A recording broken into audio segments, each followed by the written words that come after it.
Primeiro livro dos Reis, capítulo 14, de 1 a 20, é o texto em que a palavra de Deus nos será pregada neste culto dedicado ao Senhor, em que Ele também nos abençoa e edifica. Nós vimos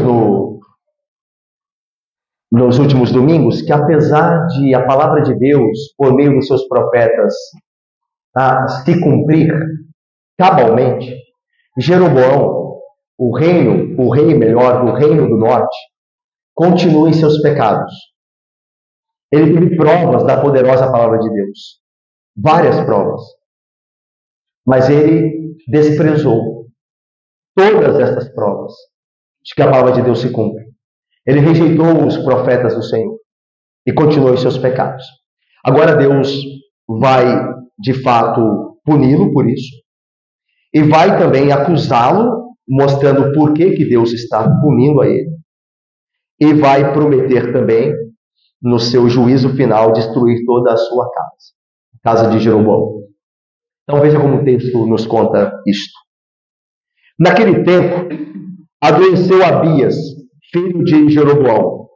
Disse este à sua mulher: dispõe-te agora e disfarça-te, para que não conheçam que és mulher de Jeroboão. E vai a Siló. Eis que lá está o profeta Aías, o qual a meu respeito disse que eu seria rei sobre este povo. Leva contigo 10 pães, bolos e uma botija de mel, e vai ter com ele. Ele te dirá o que há de suceder a este menino. A mulher de Jeroboão assim o fez.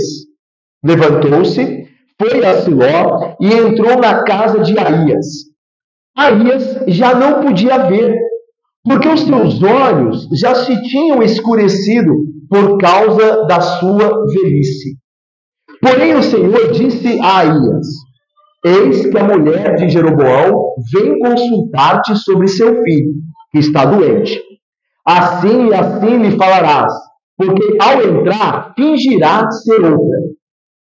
Ouvindo Aías o ruído de seus pés, quando ela entrava pela porta, disse: entra, mulher de Jeroboão. Por que finges assim? Pois estou encarregado de te dizer duras novas.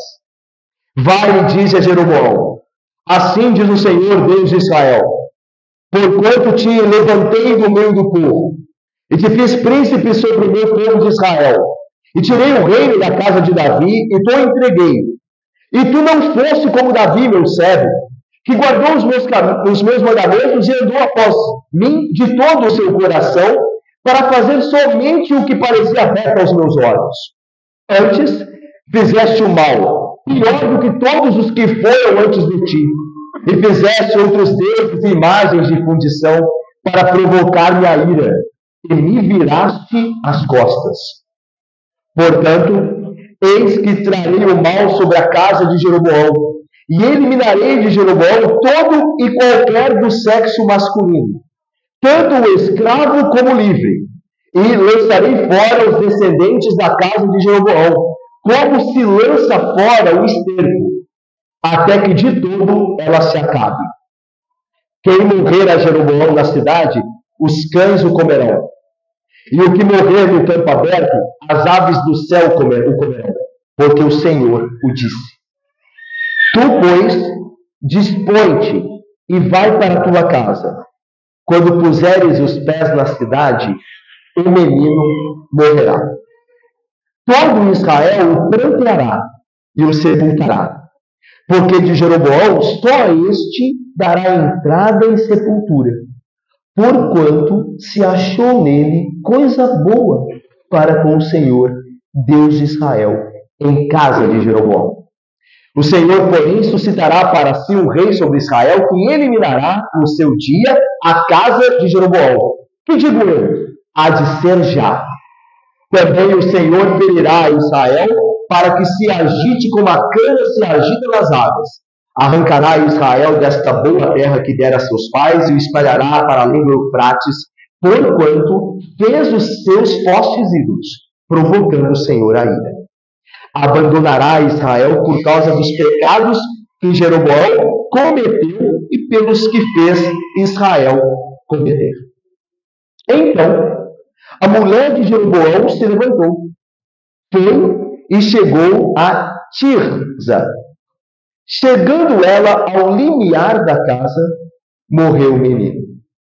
Sepultaram-no e todo Israel pranteou, segundo a palavra do Senhor, por meio do profeta, ou por intermédio do profeta Aías, seu servo. Quanto aos mais atos de Jeroboão, como guerreou e como reinou, eis que estão escritos no livro da história dos reis de Israel. Foi de 22 anos o tempo que reinou Jeroboão, e descansou com seus pais. E Nadab, seu filho, reinou em seu lugar. Vamos orar? Deus Santo, Deus que sonda os corações, Deus que conhece todo o nosso íntimo. Ó Pai, dá-nos a graça de sinceramente darmos ouvidos à Tua palavra nesta noite, na pregação da mesma. Ó Deus, dá-nos um coração sincero diante do Senhor, porque de outra forma o Senhor não nos aceitará e nos condenará. Nós te pedimos por meio de Cristo um coração verdadeiro, um coração sincero, que confesse os seus pecados e vá ao Senhor na certeza que em Cristo nós temos verdadeiramente o perdão dos nossos pecados e a vida eterna. Abençoa-nos enquanto pregamos a Tua palavra, ó Deus, que fora lida. Em nome de Cristo nós oramos, com perdão dos nossos pecados. Amém. Irmãos, o filho de Jeroboão ficou doente. Se ele estivesse em nossa época, ele e sua esposa correriam para o hospital, se valeriam de exames, médicos, receitas e remédios. Mas as coisas eram diferentes nos tempos bíblicos. Não havia hospitais, monitores cardíacos, procedimentos cirúrgicos. No entanto, o grande medo que se instalava no peito de cada mãe e pai no Antigo Testamento era o mesmo medo que se instalaria no nosso, o medo de perder um filho amado. Quando o medo da morte chega, e isso acontecerá com todos nós, se Cristo não voltar antes, em algum momento a morte nos chegará e, de alguma forma, nós seremos confrontados com a nossa escolha espiritual, que revelará a verdadeira condição da nossa alma. Estamos prontos para enfrentar as grandes questões de vida e de morte? Nós estamos prontos? Você está pronto? Confiaremos em Deus com a fé genuína e humilde, submetendo-nos à sua soberana vontade sobre a nossa vida e sobre a nossa morte? Ou nos agarraremos desesperadamente em qualquer coisa que nos dê a impressão de controlar a situação, ou alguma coisa mística, alguma superstição que possa nos dar esperança de sobreviver ao momento derradeiro? O que nós faremos? Confiaremos em Deus ou nos apegaremos a alguma coisa que possa nos dar a impressão de que nós temos controle sobre a vida e sobre a morte? Podemos até usar a religião para tentar manipular a Deus a fim de que Ele nos dê o que queremos.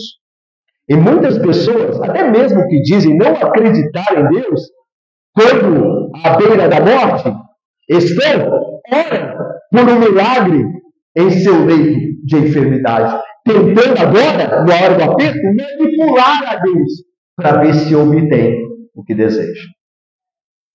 Esse capítulo de número 14 do primeiro livro de Reis conta a história da doença de um filho e da luta de uma família com a vida e a morte. Uma luta espiritual que começou através de uma doença física. Não se engane, a luta aqui é espiritual, que deu início por meio de uma doença física. Olha como diz o texto que começa. Naquele tempo, adoeceu Abias, filho de Jeroboão. Irmãos, essa situação que se apresenta aqui na casa de Jeroboão, ela é uma crise real. Primeiro, ela era uma crise médica. Por quê?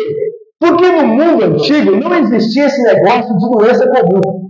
de doença ordinária, como temos hoje. Às vezes alguém fica doente, isso é comum, isso é ordinário. Mas não existia. Toda doença do antigo, Oriente Próximo era uma doença que poderia levar à morte. Então, quando alguém ficava doente, não era sério. Não tinha essa coisa de doença comum, doença ordinária. Então, era uma crise médica. O filho, Abias, corria sério risco de morte. Segundo, era uma crise política. Por quê? Porque Abias, meus irmãos, era o príncipe herdeiro. Era o legítimo herdeiro do trono de Jeroboão. Era aquele que em Jonas se assentaria no trono de Jeroboão vivo. Então não era só uma crise médica, era uma crise também política. Meus irmãos, a vida do menino estava em risco. E assim toda a dinastia real também.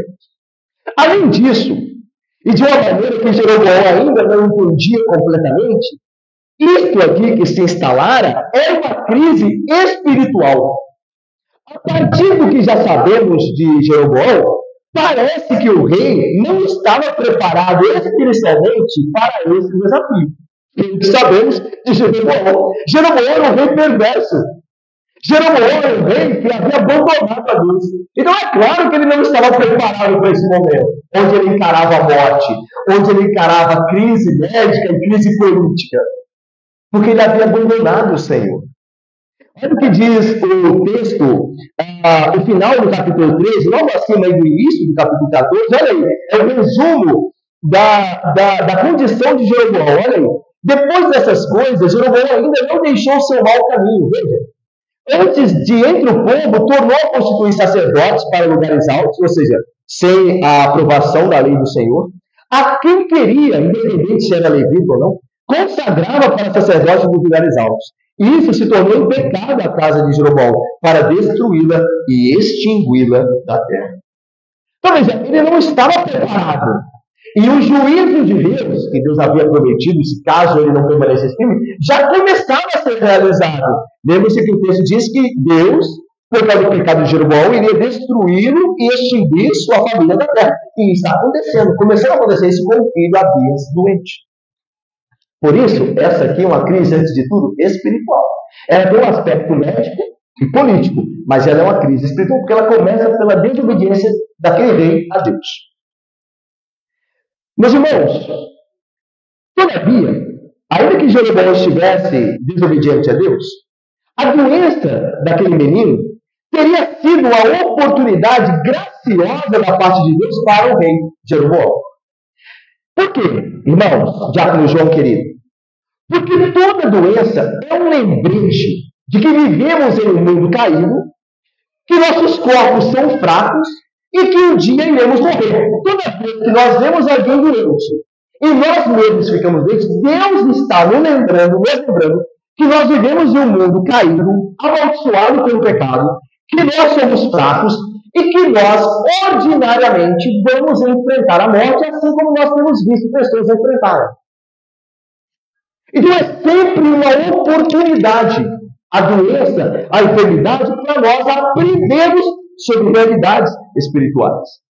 Às vezes nós queremos fugir dessas realidades, de encarar a morte, de encarar pessoas que estão enfermas, fugir desses assuntos, tem uns que batem na madeira, mas não adianta. É uma realidade que nos cerca e cada vez vai chegando mais próxima de nós. Não é isso que acontece com a idade nossa? Quando eu era mais novo, quando os meus pais falavam de alguém que tinha morrido, quando eu era bem novinho, eu sabia o que era. Mas cada vez que eu vou ficando mais velho, mais pessoas conhecidas minhas vão partindo. Os nomes já são conhecidos, as pessoas, os rostos já são identificados. Porque essa é uma maneira que Deus está trabalhando em nós para mostrar que a morte está chegando perto de nós. E nós devemos, Silvia, nos preparar. Daí, nesse sentido, a doença do menino era uma oportunidade para Jeroboão. E o mesmo pode ser dito de todas as provações que nós enfrentamos. Quais problemas nós estamos enfrentando na vida? E o que Deus quer que aprendemos sobre a confiança nele? Essa é uma pergunta importante. Porque as dificuldades, provações e até mesmo enfermidades servem como oportunidade para nós pensarmos a nossa vida diante de Deus e nos prepararmos. Mas, em vez de orar por misericórdia e confiar no Senhor, Jeroboão tentou manipular o sistema religioso. Recusando-se a submeter-se à soberania do seu Criador, ele tentou enganar a Deus para que este lhe desse o que ele queria. Então, Jeroboão, por meio de um plano ardil e astuto, disse à sua esposa o seguinte, olha, e essa esposa aí, lembram-se, é provavelmente a esposa egípcia que ele recebeu de Faraó quando ele se fugiu, foragido, quando Salomão queria matá-lo, lembra da história? Ele foi ao Egito, recebeu ali a destra do Faraó, e Faraó deu uma filha a ele, e ele se casou com o egípcio. Então, provavelmente essa esposa aqui é a egípcia, que ele contraiu lá no Egito, né, com quem ele se casou. Vamos lá então, versículo 2 e 3. Disse este à sua mulher, dispõe-te agora e disfarça-te, para que não conheçam que és mulher de Jeroboão. E vai a Siló, onde estava o profeta Aías. Eis que lá está o profeta Aías, o qual, a meu respeito, disse que eu seria rei sobre este povo. Lembra de Aías?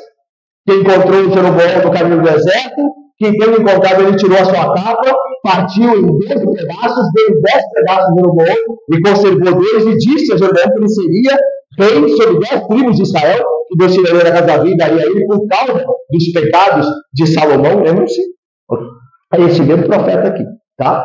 Então, veja lá, versículo 3. Leva contigo 10 pães, bolos e uma botija de mel, e vai ter com ele. Ele te dirá o que há de suceder a este menino. Aquela ideia de levar esses artigos, né, pães, bolos e botija de mel, era a maneira de recompensar o profeta pela sua ajuda. A maneira comum que se tinha para com os profetas. Essas palavras aqui de Jeroboão, sua mulher, são muito reveladoras, não é verdade? Aliás, as nossas conversações revelam muito sobre nós. O que nós falamos revela bastante sobre nós. E essas palavras de Jeroboão, sua esposa, Diácono Cássio querido, revelavam muito sobre ele, sobre a condição espiritual em que ele se encontrava. Dizem-nos aqui que, no fundo, Jeroboão realmente acreditava no Deus único e verdadeiro. Mesmo que tenha rejeitado a Deus, quando a situação se tornou desesperadora, ele sabia que deveria recorrer ao Deus que havia rejeitado. Certo? Então, de certa forma, Jeroboão cria em Deus. Não como deveria, mas ele cria.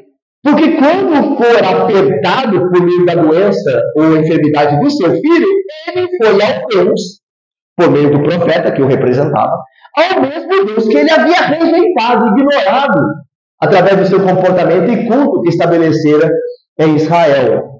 Então, meus irmãos, nós sabemos isso porque quando o rei estava com problemas, ele não se dirigiu aos seus próprios sacerdotes. Lembram-se que ele tinha estabelecido daí sacerdotes para a adoração, só que ele não vai procurar, meu irmão, o sacerdote que ele estabeleceu. Ele vai procurar o verdadeiro profeta de Deus. Então isso prova que ele está reconhecendo que o Deus que ele rejeitara é o único Deus que pode ajudá-lo. Agora veja o que nós aprendemos com isso. Essa primeira parte aqui. Isso nos mostra algo muito importante sobre aqueles que não possuem uma relação salvífica com Jesus Cristo. Ou seja, isso nos mostra, na verdade, sobre as pessoas que não converteram-se a Cristo. Independente das pessoas admitirem ou não,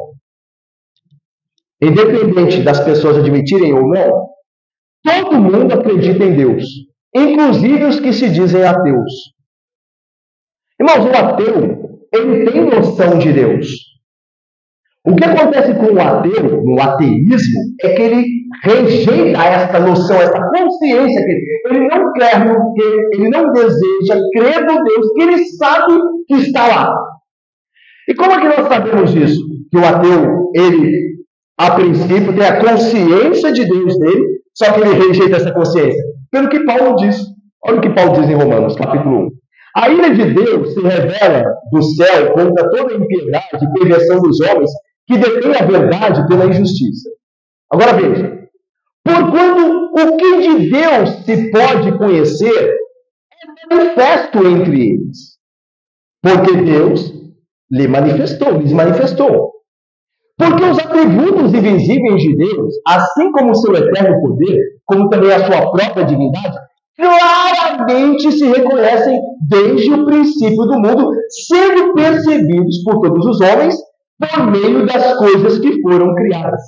Tais homens, por isso, por perceberem a Deus, mas rejeitarem, são indesculpáveis.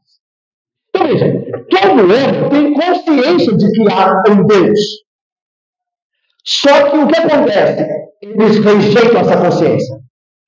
Mas eles sabem que existe um Deus. Em algumas pessoas, isso se torna evidente quando elas precisam desesperadamente de uma cura, por exemplo. Ou quando enfrentam algum outro problema na vida. E assim acabam, nesse momento, buscando a ajuda de um amigo cristão que parece ter acesso ao Deus que eles decidiram rejeitar. Isso é muito normal. Pessoas que dizem ateísta, que crê na ciência, mas quando vem o aperto, ele recorre, ele começa a recorrer, fazer oração, ir não sei em tal lugar, procurar não sei tal irmão. Outra verdade aqui no texto é que Jeroboão possuía uma visão distorcida de Deus. É verdade que Jeroboão, de alguma forma, apelou para Deus. Mas as palavras de Jeroboão também revelam sua visão distorcida e diminuída desse mesmo Deus. Por um lado, ele acreditava, Silas querido, que Deus estava de fato e falava por meio do profeta Aías, estava com Aías e falava por meio dele. Por outro, duvidava do poder onisciente de Deus. Isso é verdade, licenciado Mateus, por quê? Porque nós sabemos que ele duvidava da onisciência de Deus.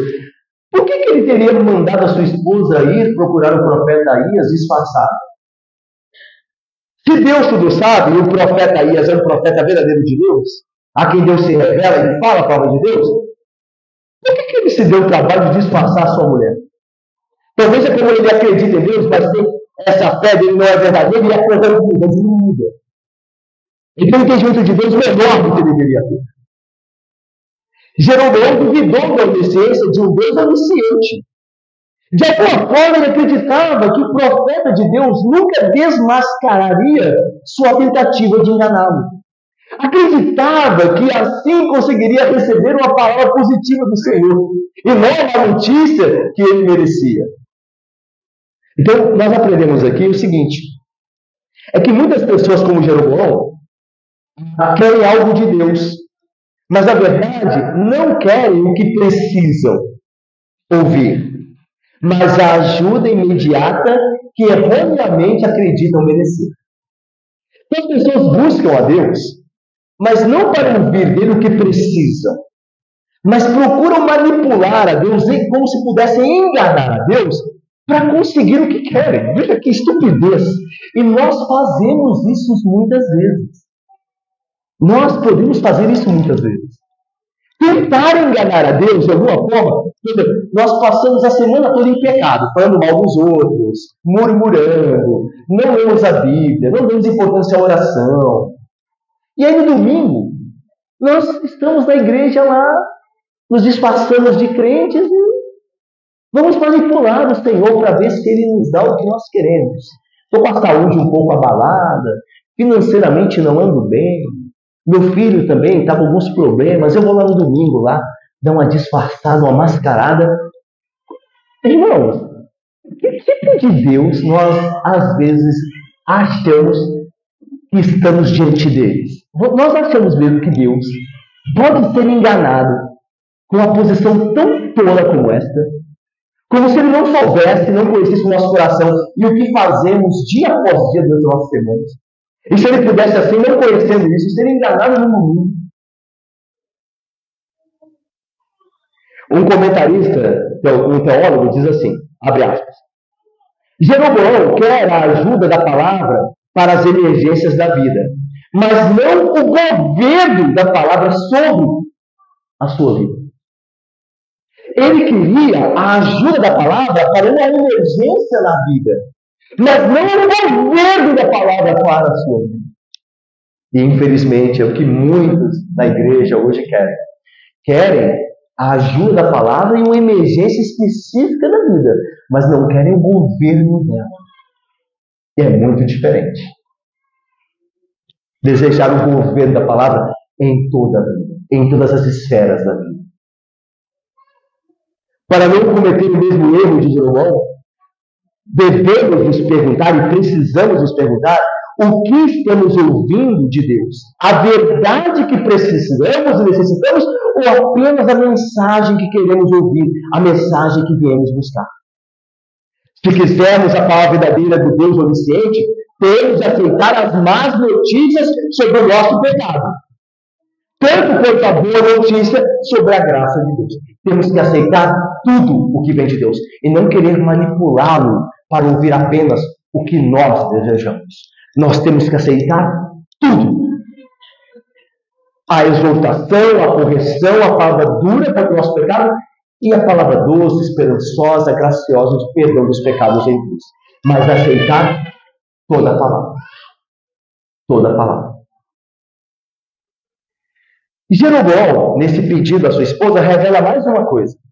Nós vimos que ele revela uma consciência diminuta, corrompida de Deus, né? Porque tentou se disfarçar, a esposa disfarçar diante do profeta de Deus, não compreendia quem Deus era e o que Deus sabia de fato, como sabe tudo.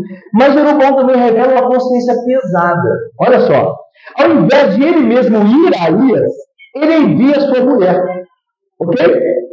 Ele deveria mesmo, ele mesmo, Filipe, Pedro, Marcelo, Heloísa, Edmila, ele mesmo deveria ir, mas ele envia a sua esposa.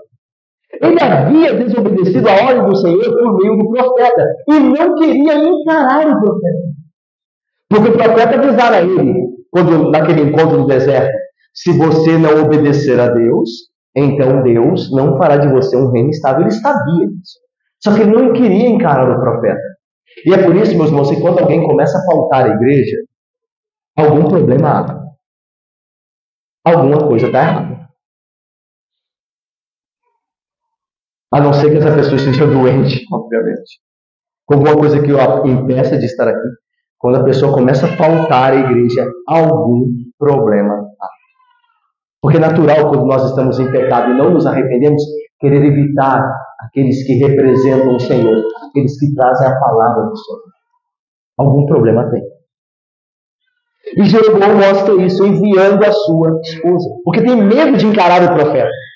Se ele fizesse, se ele fosse realmente no lugar da esposa dele, o profeta Elias, ele seria, pelo profeta, condenado, certamente. Então, talvez não haveria mais esperança para o seu filho. Era, portanto, para Jeroboão muito melhor enviar a sua esposa, disfarçada, na esperança que ela não seria reconhecida como esposa de Jeroboão. O medo de Jeroboão, de Deus não estar ao seu lado, era um sinal evidente de uma consciência culpada. No fundo, ele sabia que merecia um julgamento e que a única maneira de obter um resultado favorável era fingir ser outra pessoa. Irmãos, e é interessante isso. Às vezes a gente ouve, né, pode ouvir em alguma igreja e tal, alguém falando, poxa, mas esses sermões sobre o juízo de Deus são tão desconfortáveis. É tão difícil ouvir sermões sobre o juízo, sobre a ira de Deus. Depende, irmãos. Se você está debaixo dessa ira, o juízo será muito desconfortável mesmo. Você tem feito alguma coisa para estar debaixo da ira de Deus? Então, primeiro, não é questionar a mensagem. Primeiro é questionar a nossa própria vida. Por que nós nos sentimos incomodados em ouvir tais coisas que Deus fala? O problema não está no que Deus fala. O problema está em nós. Alguma coisa em nós é que precisa ser corrigida. Não a mensagem. Mas em nós alguma coisa que precisa ser corrigida, consertada. É por isso que algumas mensagens, algumas palavras de Deus são tão desconfortáveis a algumas pessoas. Porque essas pessoas estão vivendo em pecado. Porque elas não querem abandonar o pecado. E como Deus traz juízo ao pecado, eles se incomodam em ouvir essas coisas. Jeroboão aqui é um exemplo disso. Ele não quer encarar o profeta, porque ele sabe e como ele vive, a palavra do profeta será de condenação. Irmãos, no fundo, todos nós sabemos que não satisfazemos o padrão de Deus perfeito. Todos nós não satisfazemos. Fizemos muitas coisas que não deveríamos ter feito e não conseguimos fazer muitas coisas que deveríamos ter feito. Isso é verdade para todos nós aqui. Desejando desesperadamente que Deus nos aceite ou que Ele nos dê o que queremos, muitas vezes, então, fingimos ser algo ou alguém que nós não somos. Nós nos disfarçamos, irmãos, muitas vezes, escondendo as nossas intenções perversas na esperança que Deus nunca descobrirá. Desejando receber uma boa notícia, fingimos ser uma pessoa diferente daquela que realmente somos. E isso acontece até quando nós vamos à igreja. Ao invés de nós sermos sinceros e nos abrirmos a Deus e escancararmos diante dele os nossos pecados, nós fingimos ser santos quando nós não somos. É o que Jeroboão está fazendo aqui. Ele está fingindo. Ele está tentando manipular a situação. Ele não quer confessar. Ele não quer se abrir. Ele não quer ser sincero. A única pessoa que Jeroboão realmente conseguiu enganar foi ele mesmo. No entanto, como diz o texto continua, sua esposa fez o que fora dito a ela para fazer.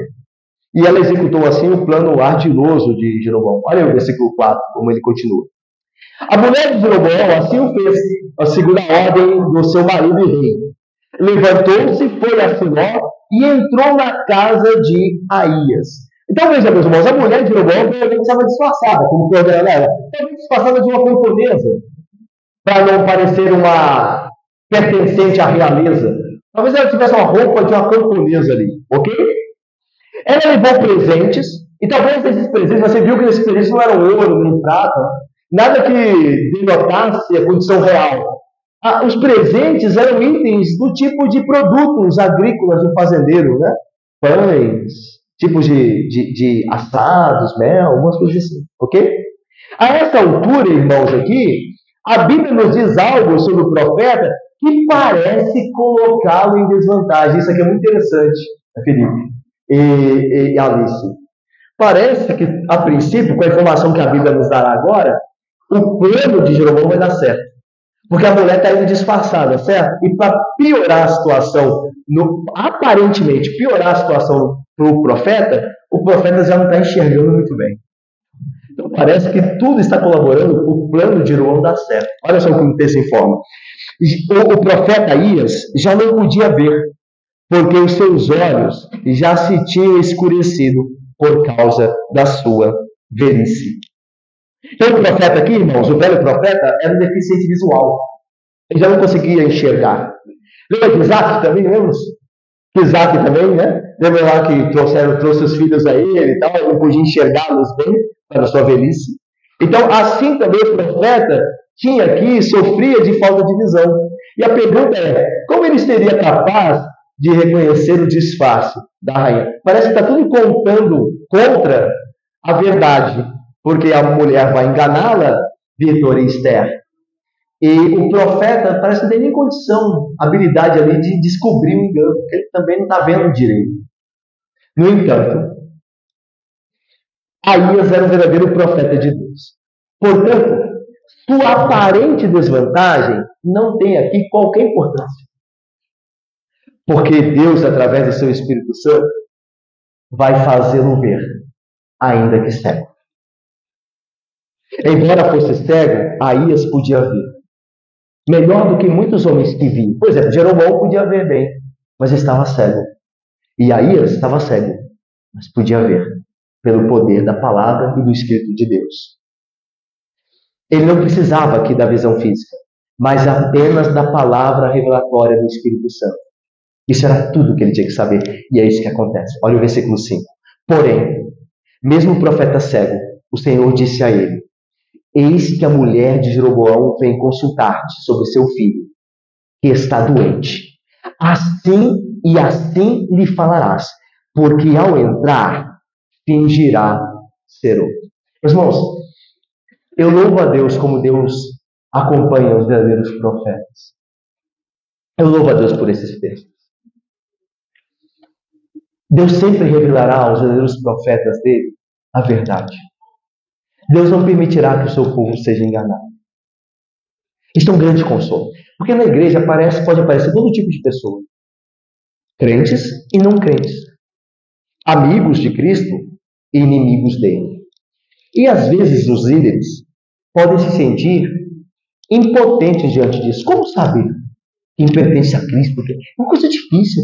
Se uma vez só Deus sonda o coração. Mas o Senhor revela todas as coisas. E não há nada oculto que não seja revelado. Por isso é de grande conforto aos profetas, aos pastores, a companhia do Senhor em sua palavra e seu Espírito. A ajudar que eles conduzam o rebanho. E que identifiquem as mentiras, as perversidades, à luz da mesma palavra e do Espírito Santo. Isso é uma bênção. Ainda que os profetas, ainda que os pastores sejam limitados, como são, o Senhor, de fato, é poderoso para revelar todas as coisas. Nós deveríamos temer isso. De fato, ter respeito por isso. Quando alguém diz, procura enganar o ministro, procura enganar os líderes da sua igreja, ele não está tentando enganar esses homens. Ele está procurando enganar a Deus. E a Deus, ninguém pode enganar. Não acredite nisso. Que você pode viver uma vida diferente da vida que você proclama ter. Porque se você e eu estivermos fingindo, isso ficará claro. E Deus revelará isso. Você pode olhar para o seu pastor, para os seus presbíteros, para o seu diácono, e falar assim, o que esses homens sabem? São homens falhos, fracos, eles são mesmo. Mas lembre-se que o Senhor Jesus é o Senhor da igreja. Não é o pastor, nem os presbíteros, nem os diáconos. É Cristo. E Ele há de revelar o que cada um de nós somos. Para o bem ou para o mal. Isso aqui é algo precioso. Que nós devemos nos agarrar a isso. Agora, veja só. Deus falou com Aías. Aías estava cego, né? Mas isso não é impedimento, não. Para Deus, nada é impedimento. Ele revelou a Aías o que ia acontecer. Olha, a mulher de Jeroboão vem aí, viu? E o filho dela está doente. E quando ela entrar, ela vai fingir ser outra. Mas você dirá assim e assim para ela. Aí o versículo 6. Ouvindo Aías que o ruído dos pés da mulher de Jeroboão, quando ela entrava pela porta, antes de qualquer coisa, disse a ela, entra, mulher de Jeroboão, por que finges assim? Pois eu estou encarregado de te dizer duras novas. A esposa de Jeroboão, irmão, chegou à porta, totalmente disfarçada, pronta para enganar o velho profeta, o cego profeta. Que fácil, né, pessoa? Imagina, que fácil é a pessoa, né? Como o contexto vai ajudar aqui? Né? Eu estou disfarçado, o profeta está cego, vai dar tudo certo. Ela havia viajado todo o caminho de Siló sem ninguém reconhecê-la. Mas como ela poderia enganar um profeta do Senhor? Por revelação divina, Aías sabia exatamente quem ela era e por que estava ali. Então, logo como diz o versículo 6, ele ouviu os passos dela, revelou seu segredo. Mulher de Jeroboão, por que finge ser quem você não é? Você nunca pode enganar a Deus, meu irmão. E se você acha que pode, você está se enganando. Deus conhece absolutamente todos os detalhes de nossa existência. Até o número de fios de cabelos nas nossas cabeças, Deus conhece. Por que então nós pensamos que podemos enganá-lo? Nós não podemos.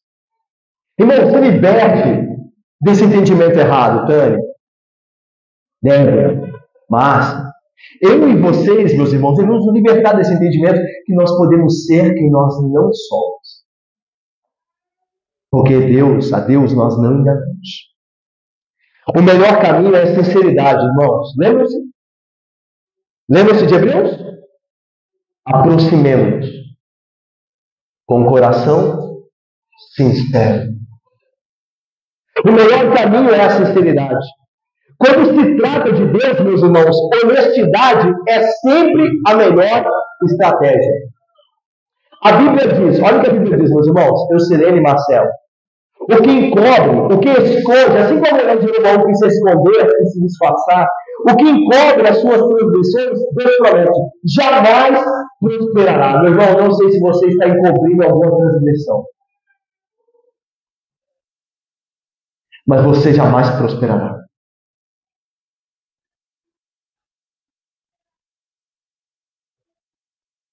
Eu não sei se você está escondendo algum pecado de Deus.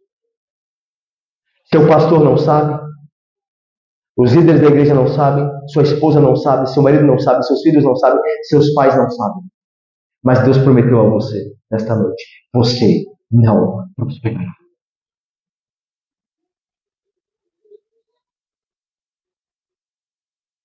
Você não prosperará.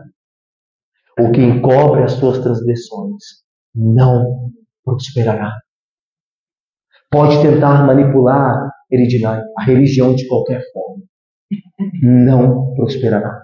Mas olha a promessa bendita. Mas aquele que as confessa e deixa alcançará misericórdia. Provérbios 28. Que versículo bendito. A esperança para o pecador, desde que ele não encubra melhor, as suas transgressões. Se ele as confessar e abandonar, alcançará misericórdia. Você pode ter tentado manipular a Deus. Você pode ter tentado esconder os seus pecados. Agora você pode estar tentando esconder os seus pecados. Mas se você os confessar e abandonar, Deus te abençoará. Agora mesmo. É a promessa que Deus dá. O que é melhor? Resistir e tentar encobrir? Ou abrir-se com Deus e confessar, tendo a bênção dele? Há muitos bons exemplos disso nos Salmos. Confissões honestas e abertas do pecado particular. Deus conhece, meus irmãos, segundo o salmista, no Salmo 44, ele conhece os segredos do coração.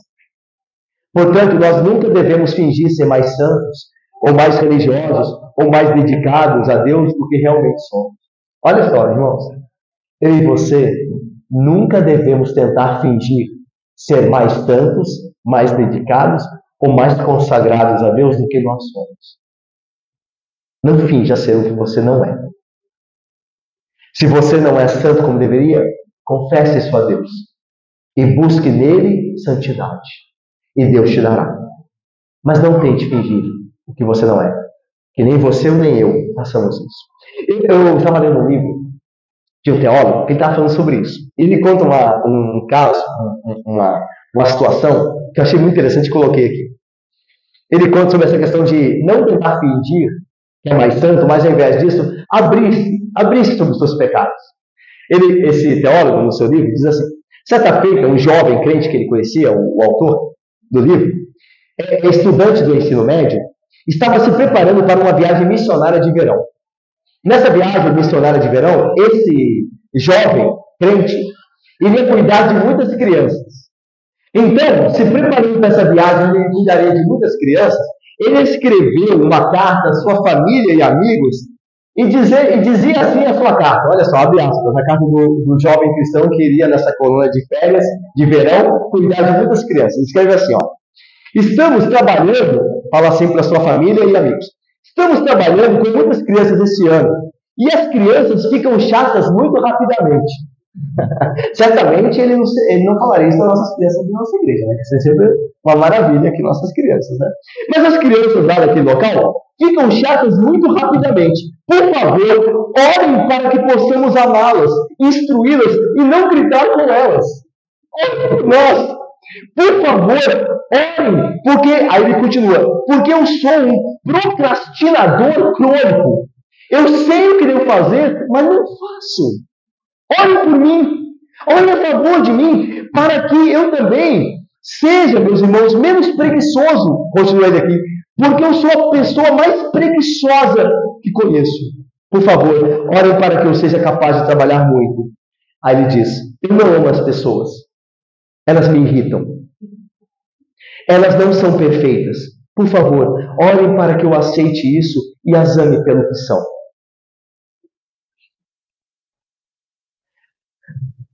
Quando nós somos honestos assim, Senhor, Não vamos agora chegar para nossas crianças e falar assim, vocês são chatas, viu?